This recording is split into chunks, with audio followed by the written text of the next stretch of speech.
Dur kepemenangkan jagongan warung VW aku Cak Supri. Aku Ning Cini. Nah, ya apa kabar sampean? Moga-moga bagas waras lan lancar rezeki sampean ya. Ya. Nah, kami berdua nggak lupa nih mengucapkan Selamat Natal buat pemirsa yang merayakan di seluruh Indonesia dan dimanapun yang nonton. Benar, mudah-mudahan sampai merayakan Natal dengan hati yang damai dan senang dan jangan lupa gembira dan bahagia. Iya. Penting ini. Menjaga kesehatan dengan gembira dan bahagia. Nah, kami beras aja rodok sentuh-sentuh mergo adem iki. Iya, soalnya lek adem iku memang meler. Terus kupingnya loro. Lek ngomong ya ora kami sosolan bertanggung karena saking panas.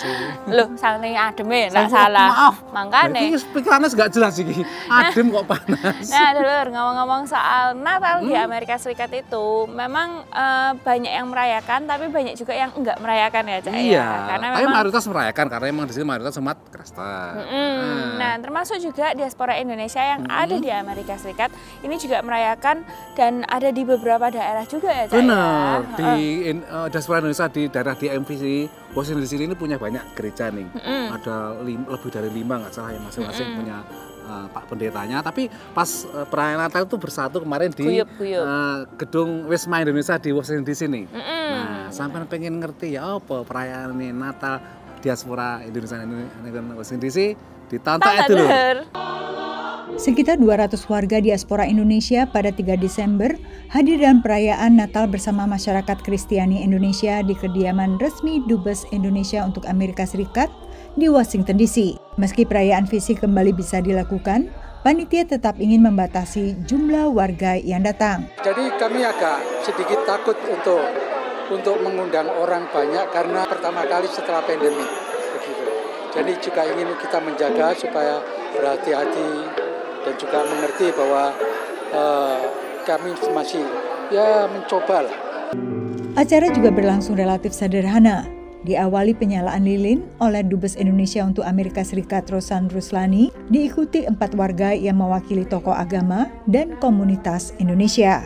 Seperti tahun-tahun sebelumnya, perayaan Natal kali ini juga dihadiri warga dari agama lain dan diadakan setelah acara kebaktian khusus untuk umat Kristiani.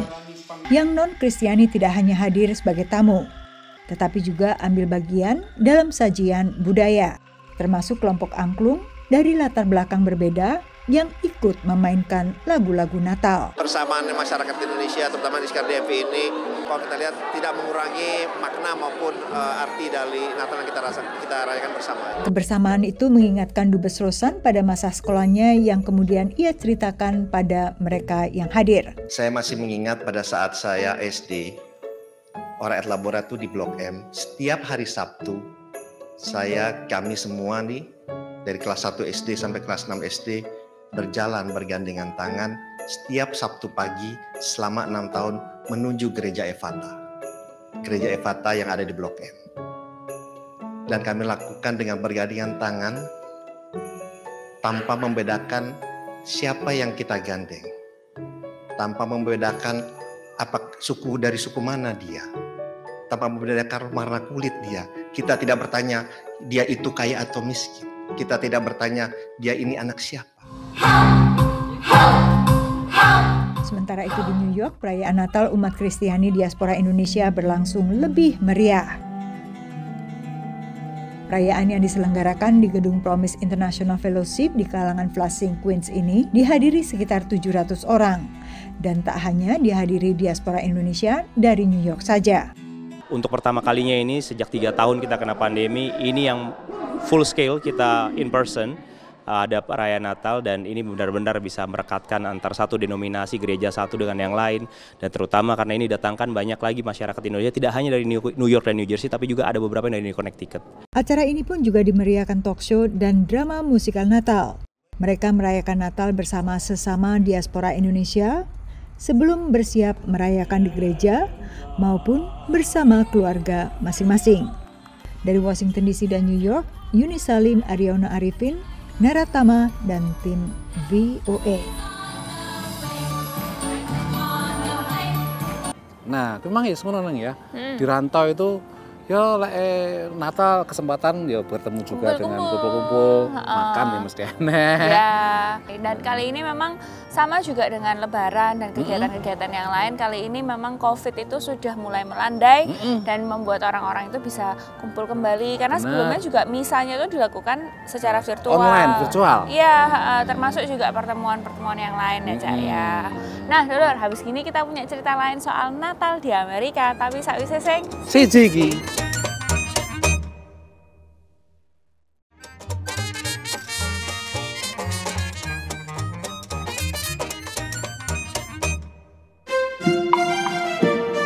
Dulur saya nggon Old Town Alexandria. Nah, iki kok cek sepi ya, mereka cek susu, orang tidak sarapan ya. Nah, ngomong-ngomong soal perayaan Natal di Amerika Serikat, biasanya itu sekarang disebutnya dengan Happy Holiday, Cak. Happy Holidays. Karena itu tuh apa ya? Karena ada beberapa perayaan sih itu beragama sifatnya. Iya, karena juga di Amerika Serikat itu kan agama sekarang bukan lagi hal yang ya kadisnya negara sekuler nih. Iya ada pemisahan antara namanya politik dengan agama. Tapi seni Natal emang khusus. Kalau biasanya kan hanya Natal aja yang perayaan agama yang di sini libur nasional ya. Iya, karena wis tradisi suwe, wis ana sejarah barang. Tapi nek perayaan agama sing liyane enggak libur. Numpang. Tapi kalau perayaan yang bersifat budaya, perusahaan hari-hari mungkin yang bersejarah di Amerika ki ana libure. Nah, ngomong-ngomong soal Natal, yang identik dengan Natal itu kan pohon Natal ya, Cak. Pohon Natal. Wis sing tebang kok setiap tahun mungkin jutaan pohon Natal sing ditebang gitu loh. Iya, dan salah satunya yang paling populer selain sing ono di New York itu, sing populer juga itu sing ono di Gedung Putih. Gedung Putih itu tradisi ratusan tahun. Ono dekorasi akhir tahun sing paling memang dari perhatian berkuwi sing berkuasa sing menentukan ibu negara. Jadi sing menentukan temane, sing milih dekorasine kaya apa, jumlahe kaya apa, lampu-lampune pira jumlahe kuwi sing berkuasa penuh absolut iku ibu negara dibantu tentunya karo staf ya dan sing gawe kuwi ya. Dan kali ini itu temanya adalah We the people. Lah kuwi kata di sing comot saka Undang-Undang Dasar Amerika Serikat sing menunjukkan bahwa sing berkuasaan Amerika iki duduk pemimpine. Sumbere kekuasaan Amerika kuwi rakyat Amerika dulu. Nah, makanya itu pohon Natal itu juga bawa tema bermacam-macam budaya dan juga keragaman. Iya, yang ada di Amerika Serikat. Ditonton ceritane. 3, 2, 1. Here we go. Natal di Gedung Putih selalu gemerlap.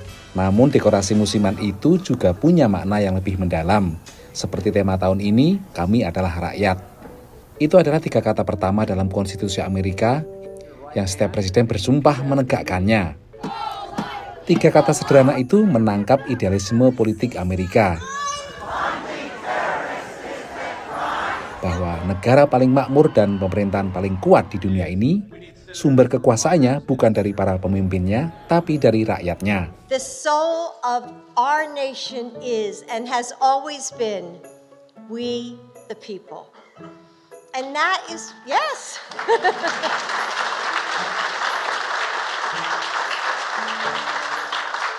And that is what has inspired this year's White House holiday decorations. The values that unite us can be found all around you.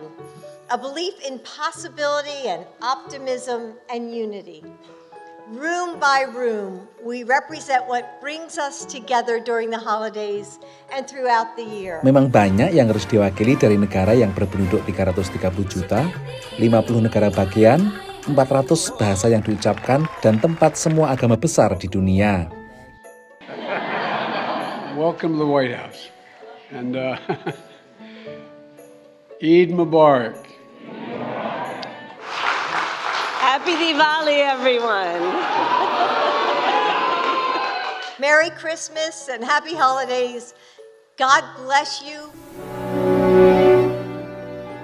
Dan beginilah Gedung Putih merepresentasikan lewat dekorasi.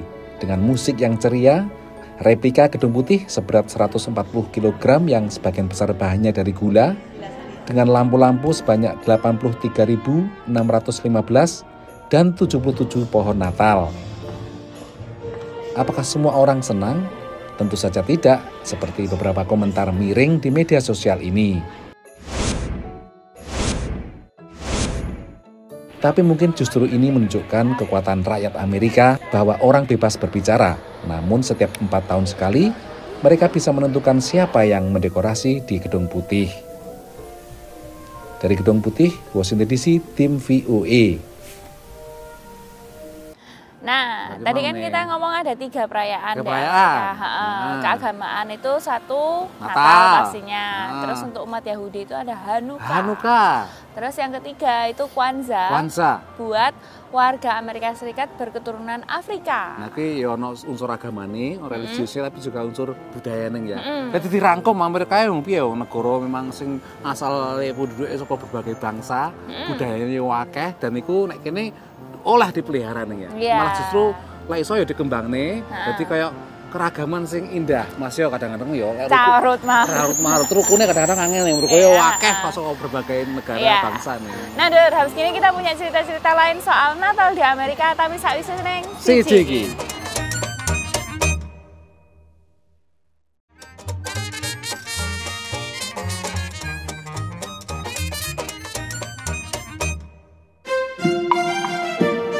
Dulur, isih ngoncone sampean nek nggon Jagoan Warung edisi perayaan Natal lan perayaan Sileone selama musim akhir tahun nih ya.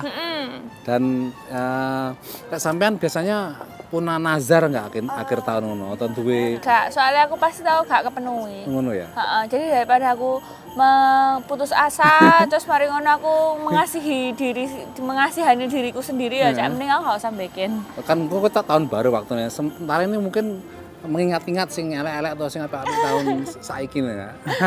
Wes malah ngomongane ku ngowen terus kae. Saiki masalah inflasi ning hubungannya karo saliyane perayaan-perayaan sing sifatnya festif, terus bergemebiar. Ki akhir tahun biasanya digunakan nggih warga mereka nggih beramal nih. Ya, nah persentase orang atau warga Amerika Serikat yang beramal selama akhir tahun itu naik. Terutama karena memang akhir tahun itu identik dengan kayak, oh aku wes turah ya rezekiku, aku kudu lapo maneh ngono. Terus dosaku akeh wis tak anu ae. Iya, dosane akeh. Sama satu lagi adalah untuk pemotongan pajak. Oh, jadi kene beramal iku ono insentif pajake. Iya. Iso ngurangi pajak ning. Lah ngono piye kok? Wong beramal kok malah ono insentifnya orang enggak murni ning lho. Ya gak ngono. Ya? Iya, tapi kan intinya adalah kalau misalnya Anda memberikan itu enggak semuanya itu dipajak sama negara. Intinya ngono loh. Soalnya kan berbagi. Berbagi ning ya. Nah, ngomong-ngomong soal berbagi, terutama di masa inflasi, sekarang kan di Amerika Serikat inflasinya 7,7% ya, Cak. Itu termasuk sithik aja nih, tapi pelan mudune alon-alon. Tapi itu termasuk tinggi dan ini tentunya berpengaruh pada orang yang minta itu tambah akeh. Terus menyediakan makanan dan juga menyediakan barang donasi itu ya tentu angel ya, Cak ya. Nah, ini apakah menurunkan minat mereka? Tahu dulur. Belmont, seorang anak usia 9 tahun yang tinggal dekat Boston, negara bagian Massachusetts, tahun ini mengumpulkan 2 ton bahan makanan dan $4.000 bagi organisasi penyalur bantuan makanan di sekitarnya.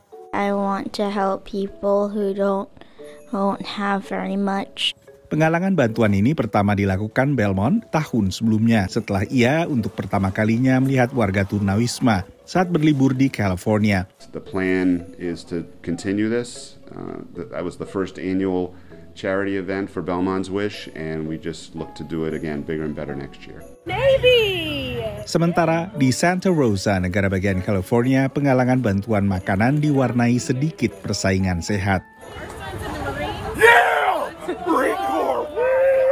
Penggalangan bantuan makanan diselenggarakan para veteran dari seluruh cabang angkatan bersenjata Amerika Serikat, mulai Angkatan Darat, Laut, hingga Angkatan terbaru Space Force atau Angkatan Antariksa. I donated to the Army in honor of my grandfather when he served in World War II. Kind of a meaningful nod to his service and his time and contributions to the country. I wanted to come out just kind of show my daughter that we're out here in the community trying to help out people that served our country, you know. Meski diwarnai persaingan seru, para relawan menyadari tujuan mereka sama.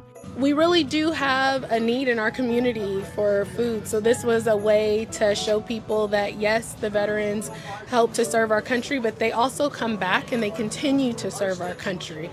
We want to be a part of ending the hunger issue in America.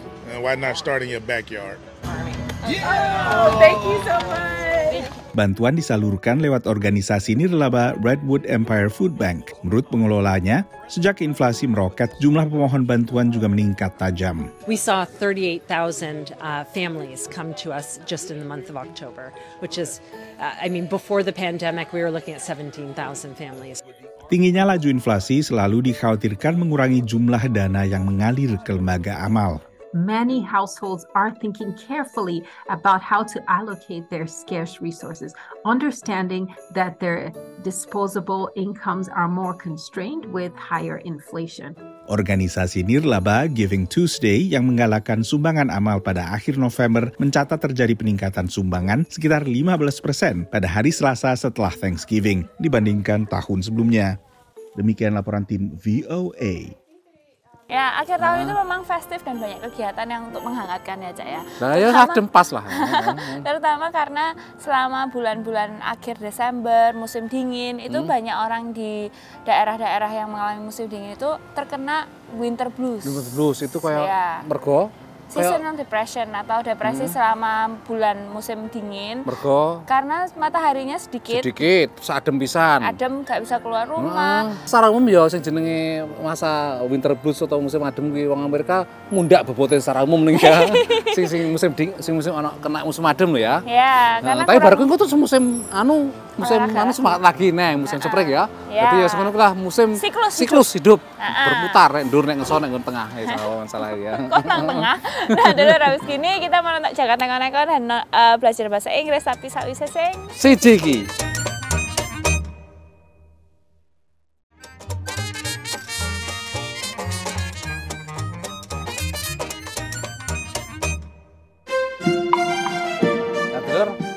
Daerah pertokoan saya kan nggon jenenge Balai Kota Kutha Alexandria Old Town Alexandria. Waduh, iki kayak Alexandria kabeh Cak. Iki Old Town tok. Cuma kebetulan ada di Old Town Alexandria. Wis ngene iki bentuke biasa alun-alun iki. Nah, ning arepe bisa setiap tahun dipasang pohon Natal yang gede ya lumayan. Tempat berkumpul. Biasanya nanti kalau misalnya sudah waktu dekat-dekat Natal itu juga ada banyak kegiatan di sini, Cak. Kayak nyanyi-nyanyi, Christmas Carol. Nah, terus juga nih data aku ndelok jadwalnya karena akeh ning ono sing kegiatan selama bulan Desember iku ono pasar Natal juga, pasar winter. Jadi ono sejarah kene iki pokoke balap karung ora? Nah, kuwi nek Jambi pas musim winter catuk nek ndur malah ras. Ibu kabeh. Break lendur dulur, mending kita nonton English in a minute. Welcome to English in a Minute. Dogs are popular pets in the US. So, what could this expression mean? It sounds just terrible. Let's listen. Dog eat dog. The media industry is so competitive. I know, but these days, so many industries are. It's really just a dog-eat-dog world. I want to work in a place that is the opposite of dog-eat-dog. You know, warm and fuzzy. Me too. Maybe we could raise sheep and make wool sweaters. Dog-eat-dog describes a situation where people will do anything to be successful. They do not care if they have to hurt other people in the process. The expression comes from the Latin saying, "A dog does not eat another dog." And that's English in a Minute. Saiki dulur. Gilirane Jagat Neko-Neko.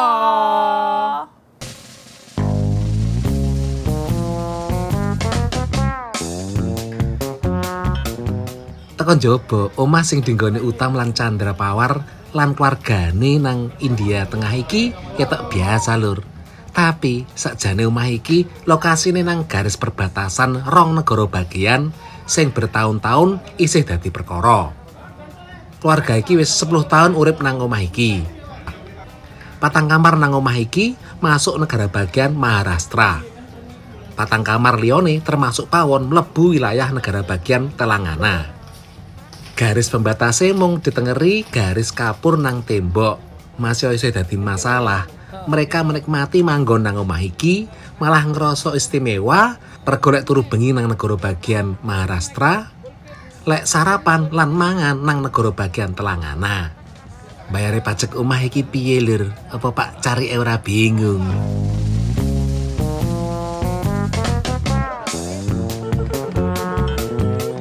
Nyedeki entek tahun 2022, warga donya nganakno berbagai perayaan lur. Warga Rumania Lor ngerayakno akhir tahun barek nganggo kostum kewan, terutama beruang.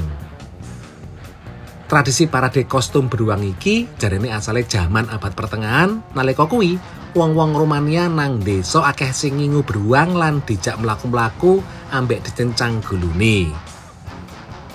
Lah kuwi jaman dhisik ceritane mungkin patroli beruang go nyegah maling mlebu kampung lur.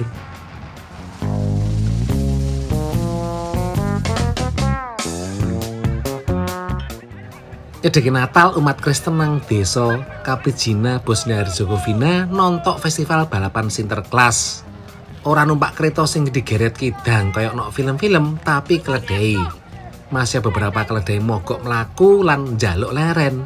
Tapi kabeh peserta akhirnya tekan garis finish. Lah iki sing jenenge balapan alon-alon waton kelakon ya lur.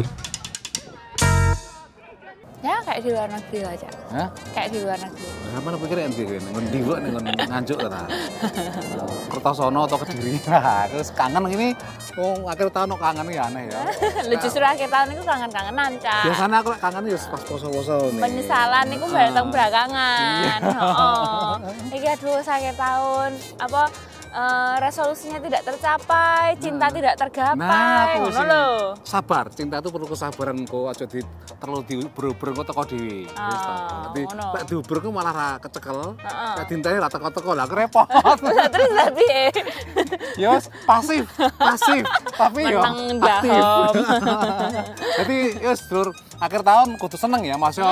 Sama akhir tahun akeh sing menyesali kok aku nggak berbuat sing luwih akeh. Tapi jangan patah semangat, isi hakda tahun depan. Terus iki pas perayaan Natal, sing merayakan tak harapkan sampean yo seneng, damai, memberi semangat baru. Ya. Nah, dulu misalnya sampean duwe pertanyaan atau pengen tahu cerita-cerita apa sing ono nang Amerika, langsung dikirim ke email warung@voenis.com atau nang Facebook kata kuncinya warung VOE.